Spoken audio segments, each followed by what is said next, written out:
Hello and welcome back to LNT. Today we're immersing ourselves in the world of Mary Shelley's Frankenstein, a novel about the consequences of ambition and pursuit of knowledge. Let's begin by explaining the title. When we say Frankenstein, we're referring to the creator, to Victor Frankenstein, the protagonist, not the monster. This being said, let's get started. We'll divide the title into its components as usual. Frankenstein on the one hand and the Modern Prometheus on the other hand. Now, the origin of the name Frankenstein is a bit mysterious. It could be connected to the Franconian mountain in Bavaria or the Frankenstein castle in Darmstadt, Hesse. The subtitle, The Modern Prometheus, links us to the Greek myth symbolizing the gift of knowledge and its moral repercussions. Frankenstein draws inspiration from Paradise Lost and Faust, which both deal with the fall of man and forbidden knowledge. Mary Shelley's work was also influenced by the scientific advancements of her time, including Luigi Galvani's experiments with electricity. We can also add an intriguing layer if we consider a scandal involving gravediggers in 1606 in the town of Frankenstein in Silesia, Poland. In 1816, Mary Shelley was 18 years old, and she embarked on the creation of Frankenstein during a period known as the Year Without a Summer. This was due to the aftermath of the volcanic eruption of Mount Tambora in Indonesia in 1815, which led to a gloomy climate in Switzerland the year after. In this atmospheric setting, while on vacation with her husband Percy Shelley and some friends, including Lord Byron and John Polidori, Mary participated in a friendly competition among writers. From the ashes of this volcanic atmosphere emerged Frankenstein, sparked by a vivid dream that laid the foundation for its plot. Now let's dive into the novel's plot and structure. The novel is divided into 3 volumes. Volume 1 begins with letters from Robert Walton to his sister, Margaret Saville, describing his Arctic expedition. These letters serve as an introduction to the story.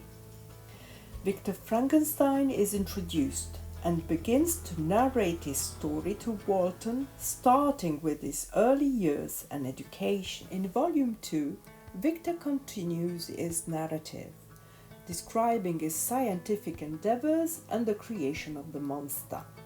The consequences of bringing the creature to life become apparent. In this volume, the monster's perspective is introduced and the narrative shifts to his experiences and emotions as he navigates the world.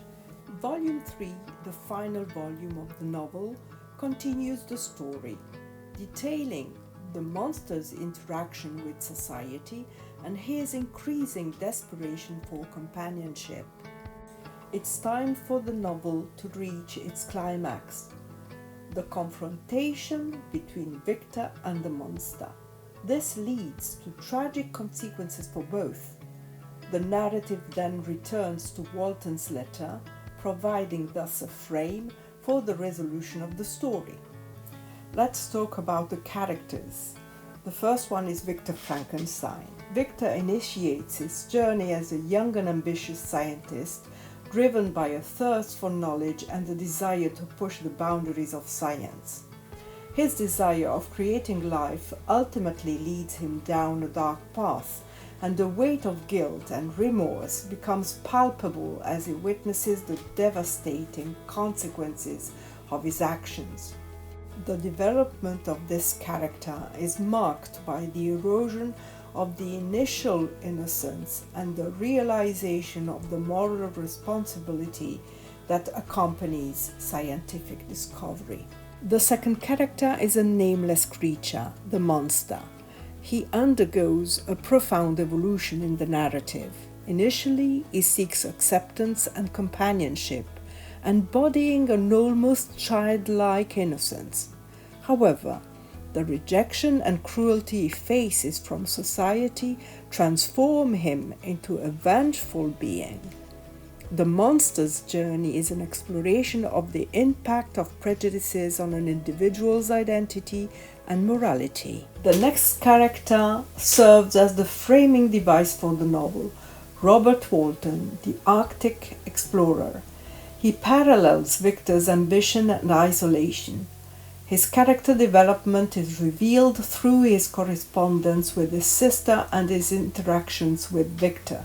Walton's pursuit of scientific glory provides a broader context for understanding the ethical implications of scientific discovery.